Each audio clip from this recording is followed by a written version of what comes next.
Hi there, everyone. My name is Tommy Mangus, and I am here with Stories That Stick.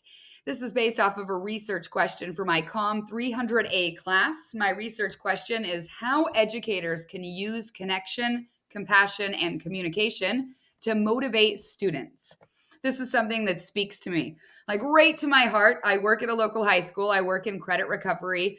Most of the students that I work with all day long are students who have already failed a class, sometimes more than once, and they really don't want to be there.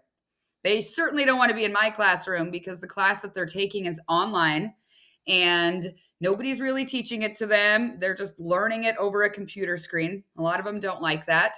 So I based my paper off of this question because I wanted to see if there was a way I could connect with those students better.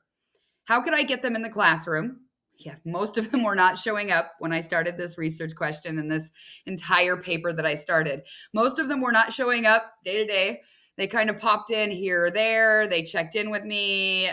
When they finished a class, I would get like a weird email that was like 3 words, kind of like put me in a new class. So I based my research question off of my day to day life. And the key concepts of my paper were connection, compassion, and communication.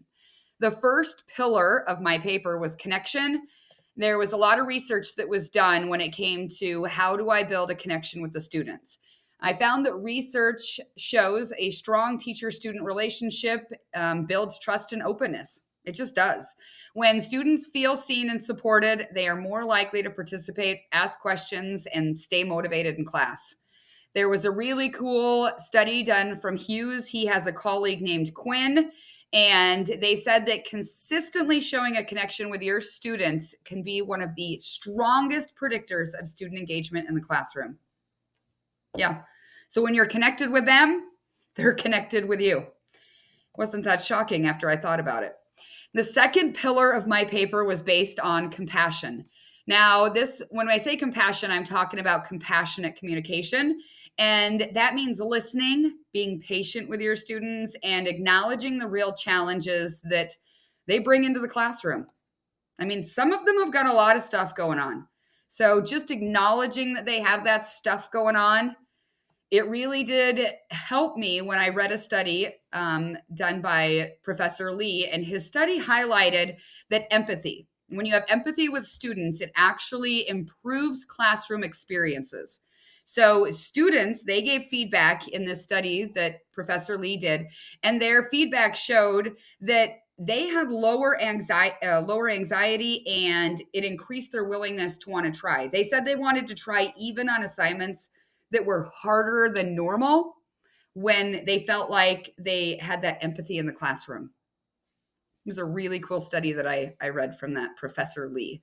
Something else in the classroom, that's the second pillar that I wanted to talk about, and that is moving on to, or sorry, the third pillar, authentic storytelling. Now, when I say authentic storytelling, that's where communication comes into things. Communicating with your students is easy, right? Are you here, Johnny? Check. Did you guys turn in your papers? I mean, we really don't get to know the students in the classroom anymore, and I think that that's where I found that lacking. I don't know how to explain it. Let me just tell you, the research I did and the changes that I've done have been phenomenal when it comes to storytelling. When I read the studies, what study after study told me was you've got to be vulnerable with the kids. McDrury and Alterio, they said, they were straight out. They said storytelling activates cognitive and emotional learning. So a lot of times kids didn't get emotional or cognitive learning at home. And so they're not sure exactly how to act in the classroom, like properly when they get overstimulated or when something's happening. And so when we can connect with them on a storytelling level, and I've been doing that the last couple of weeks. I mean, just a little secret. I've been doing that a lot. And when they come in and they're late or something's happening, I tell them, "Oh, I can see how that could make, something go on in your life, or I could understand that. This one time such and such happened, and I remember, and I tell them something short. I don't want to like overtake what situation they have going on, but I just let them know that I see them. I feel them. I know that they're experiencing something, and sharing a little bit of vulnerability with a story of my own from my past keeps them engaged. It keeps them there in the classroom. And I've noticed that these kids are starting to show up a lot more. My research question has honestly benefited me in the classroom like crazy. So speaking of those research findings, they started when I started this with writing my paper and that question that I talked about. I had bought 3 books. It was a mindset messaging. It was called Growth of the Mindset, something like that. It's a 3-part series, and it was like a teacher and educator one, and then there was like a parental one, and then there's a teen one. So I read all 3 of those, and it was fascinating to me how it, when they say growth mindset, automatically we almost feel like we're attacked, right? We're not doing something right. You want me to grow? I'm already grown. They're not talking about that. They're talking about expanding the way that you look at things. And sometimes when we can look at things, right, expand our mindset, then we can start to understand what it is that the kids are talking about, right? Like how it is that they can feel that way off of something that we might not be able to relate to. That's what growth mindset messaging is. And it's also about how you can set them up to expand their mindset so they start to understand why it is the things that we're harping on and saying to them are so important. So another part of my research that I talk about in my paper, and I mean, something that I found really cool, and that was how there's a connection with motivation. The connection with the kids' motivation it's direct. So if you connect with the kids, the motivation in the classroom goes way up. So research findings, it was over and over again, strong relationships reduce anxiety, right? So when somebody's comfortable, they're not anxious. And when you're not anxious, then they want to learn. Today's youth they have anxiety. They really do. They've gone through a lot of stuff. They have.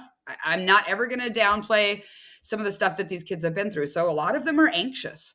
And so when they come into the room and they're already anxious, they already feel a certain way, they are not going to perform anyway. They just don't want to be there. They want to leave.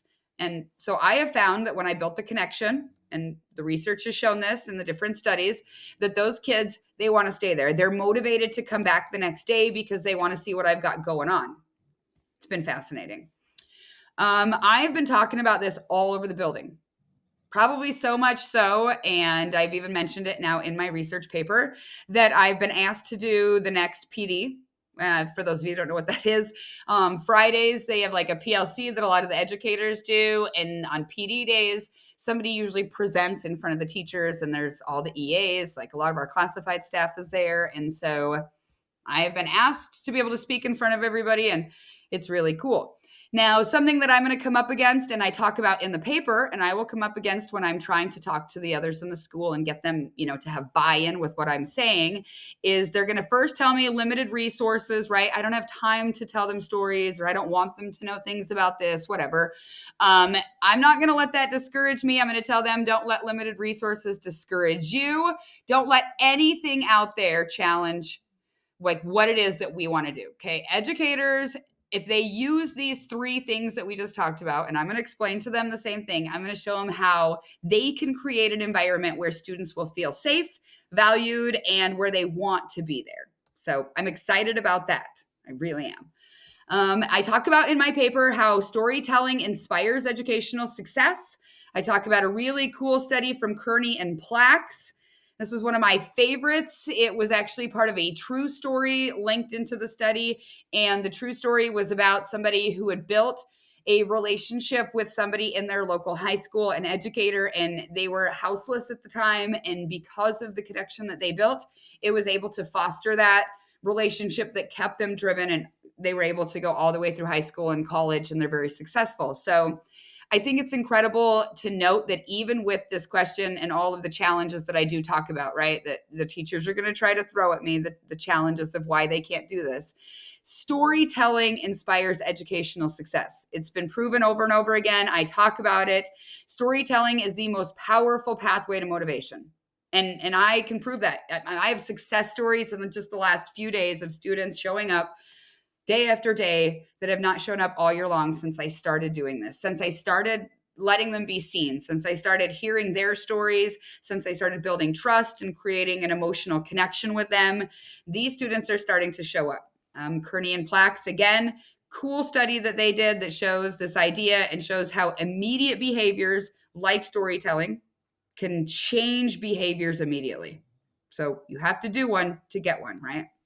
I have got some works cited here for you. I talk about a ton of different researchers. We had to have a ton of different places that we went and found studies. I went into like a rabbit hole sometimes. As you can see, I'm in a rabbit hole right now with this presentation and the time that I'm talking. But it was great. It was so fun. And I had a blast. I've had a blast telling you about everything. I hope that you guys find this as entertaining as I do. I will tell you that I'm finding it just successful. So if you work in education, build a connection with your students, communicate with them, empathize with them. You're going to see a change. Thank you. Have a great night.